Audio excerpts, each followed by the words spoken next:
घरोघरी मातीच्या चुली या मालिकेच्या सेटवर मी आता आहे आणि रणदिवेंच्या घरातनं लग्नकार्य आहे. तर भावाच्या लग्नासाठी बहीणसुद्धा छान नटली आहे आणि सोबत भाऊजीसुद्धा आहेत. खूप स्वागत दोघांचंही. राजश्री मराठीमध्ये कसे आहात? मस्त खूप कमाल मज्जा करतोय. मला पण जेव्हा कळलं इन्व्हिटेशन आलं की हळद आहे आणि संगीत वगैरे असणार आहे, म्हणजे एक लेवल अप असतं ना शूटिंगच्या वेळेला पण, आणि एनर्जी तीच असते. धमाल म्हणजे स्क्रिप्ट हातात नसतेच, इतकी धमाल चालू असते. म्हणजे ही असते रेश्मा, सविता ताई, बाप रे, यांना हँडल करणं म्हणजे अवघड आहे. आणि मग आम्ही गरीब आपले, मी घरातला लाडका जावई, नंतर आमचे 3 म्हणजे नाना, आणि आम्ही शांत बसलेलो उत्तम असतो. ऍक्टरेस म्हणून काही आता तो चेहऱ्यावर सुद्धा इतकं बापरे, इतकं इनोसंट वगैरे अजिबात नाही. पण खरं काय धिंगा, हळद हा एक नंबरचे सगळे अवली आहेत, सगळी पोरं सगळी. बघताय ना तुम्ही, हे असे इनोसंट चेहरे करणारे शॉर्ट थांबून रील करत होते. काही बोलतो नाही, अजिबात थांबून तर नाही, पण रील्स टेक्निकल प्रॉब्लेम झाला म्हणून ते थांबलं आणि सुचलं तर लगेच रील केलं आम्ही, एवढंच.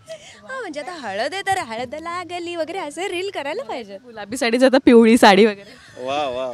नाही, आम्ही शोधत होतो पिवळ्या साडीवर काही आहे का, पण आम्हाला जेव्हा कळलं ना, ॲक्च्युली मी इथे बघितलं सगळ्यांनी येल्लो घातलं आणि नंतर इन्व्हिटेशनमध्ये बघितलं की हा संगीत आणि हळद पण आहे. सो मी पण तुमच्या फॅमिलीचा एक पार्ट झाली आहे ना. आताच आणि पहिल्यापासून तू म्हणालीस की त्या दिवशी मी आले होते सेटवर पण तुम्ही नव्हतात, पण इतकी धमाल असते आणि का कुटुंबासारखं फिलिंग येतं.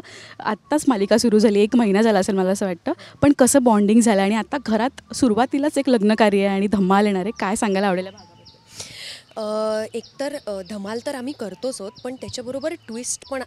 एकीकडे सौमित्र कुठे आहे, काय आहे, आम्हाला काहीच माहिती नाही आहे. So back of the mind तो एक सिरियस इश्यू आहेच, पण ऑफकोर्स सारंगचं आणि खूप लाडक्या भावाचं, आमच्या शेंडेफळाचं लग्न आहे, त्यामुळे त्याची सुद्धा धमाल आहेच. आणि लग्न एकदाच होतं, त्यामुळे सगळी मजा करून घेतो आहे आम्ही, हळद, संगीत वगैरे. पण ऑफकोर्स एका ट्विस्ट बरोबर अजूनही सौमित्र सापडलेला नाही आहे, त्यामुळे जरा टेन्शनमध्ये. कॉम्प्लिमेंट काय देशील बायकोला की छान तयार झाली? नाही, ती शर्वरी ऑलरेडी सुंदर आहे आणि मनाने तर खूप सुंदर आहे, पण ॲक्च्युली तिला पोझिशनच जास्त, कारण की तिचं प्रेम माझ्यावरती जास्त आहे. आणि नक्कीच ती संस्कारी आहे, बऱ्याच गोष्टी तिच्यामध्ये आहेत, पण त्या प्रेमाच्या आड सगळ्या लपलेल्या आहेत. आणि मला असं वाटतं की तुला एक सांगायचं आहे की शर्वरी म्हणून तू खूप उत्तम आहेस, पण तू विक्रांतला समजून घेण्याचा प्रयत्न कर. आणि आई बाबा पण तुझे खूप सुंदर आहेत, मला इतकं मुलासारखं वागवतात. सो तू पण एक सुंदर व्यक्तिमत्व आहेस. सो मला पण तितकं छान तुझ्याबरोबर एक रोमॅन्टिक कपल म्हणून मला पुढे जायला आवडेल. मालिकेमध्ये हे बोलता येत नाही, इंटरव्ह्यूज मधून सांगता येत आहे मनातलं, कारण की डायलॉग्स असे लिहून येत नाही ना. मी तेच म्हटलं, हिने कॉम्प्लिमेंट द्यायला सांगितली आहे, तर तू काय सांगतोस? म्हणाला की शर्वरी म्हणून उत्तमच आहे ती. कारण कॉम्प्लिमेंट काय असं की आपण देतच असतो कॉम्प्लिमेंट, पण त्या व्यक्तीबद्दल, त्या कॅरेक्टरबद्दल सांगणं हे महत्त्वाचं. का त्या कॅरेक्टरबद्दल कोणी सांगत नाही. शर्वरी कशी दिसते, काय दिसते, हे सगळं सुंदर दिसते काय, पण याच्या व्यतिरिक्त ती आतून किती सुंदर आहे, त्यामुळे ती बाहेरून सुंदर दिसते, त्यामुळे ते सांगणं गरजेचं आहे. म्हणजे शर्वरी हे जे कॅरेक्टर आहे त्याच्यामधनं काही छटा तुला तुझ्या बायकोमधल्या जाणवतात का, आणि काय क्वालिटीज आहेत? नक्कीच आहे बघा, कोणी असो, माझ्या मैत्रिणी असतील किंवा सेटवरच्या सगळ्या असतील, प्रत्येकाला पोझिशन असतो प्रत्येक गोष्टीबद्दल. ते एक मित्राबरोबर असेल किंवा एका मैत्रिणीबरोबर असेल किंवा एका बायकोबरोबर किंवा गर्लफ्रेंडबरोबर कोणाचे. सो ते एक पॉझिटिव्ह असणं गरजेचं आहे आणि तो ओव्हर पॉझिटिव्हनेस नसायला हवा. आमच्या रिलेशनशिपमध्ये पण पॉझिटिव्हनेस आहे, मलाही वाटतं पॉझिटिव्ह, तिला माझ्याबद्दल पॉझिटिव्ह वाटतं.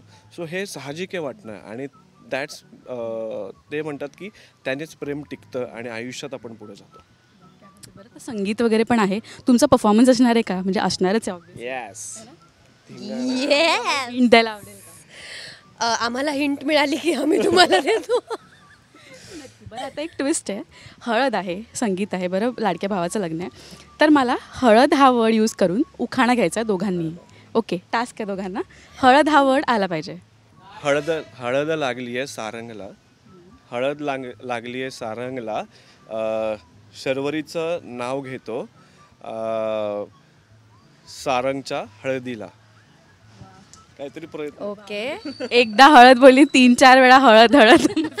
हळद, आता इतके हळद चालू आहे, कपाल हळद हळद हळद, नुसतं हळदच चाललंय सीन मध्ये. तरी मस्त प्रयत्न होता आणि मस्त जुळवाजुळव छान उत्तम. ओके. आज मी नटली आहे सारंगच्या हळदीच्या दिवशी. आज मी नटली आहे सारंगच्या हळदीच्या दिवशी. विक्रांतराव असतात सतत बिझी, भेटू मी त्यांना कशी. क्या बात आहे, क्या बात आहे. मस्त, एक नंबर. बरं, हे सगळे सीन्स पाहायला मी सगळे उत्सुक आहोत. तुमचं काय लुक असणार आहे हे सुद्धा एक एक्साइटमेंट आहे प्रेक्षकांना. सो थँक्यू सो मच आणि ऑल द व्हेरी बेस्ट मालिकेसाठी. Thank you so much. लाडक्या भावाच्या लग्नाचं आमंत्रण काय देशील प्रेक्षक? आमच्या रणदिवे कुटुंबाचं शेंडेफळ सारंग आणि ऐश्वर्या यांची हळद आहे. तर तुम्ही सगळे आत्तापर्यंत आमच्याबरोबर या प्रवासात आहात. सो हळदीला यायला नक्की विसरायचं नाही आहे. सगळ्यांनी नक्की यायचं आहे आमच्या सारंग आणि ऐश्वर्याच्या हळदीला. थँक्यू.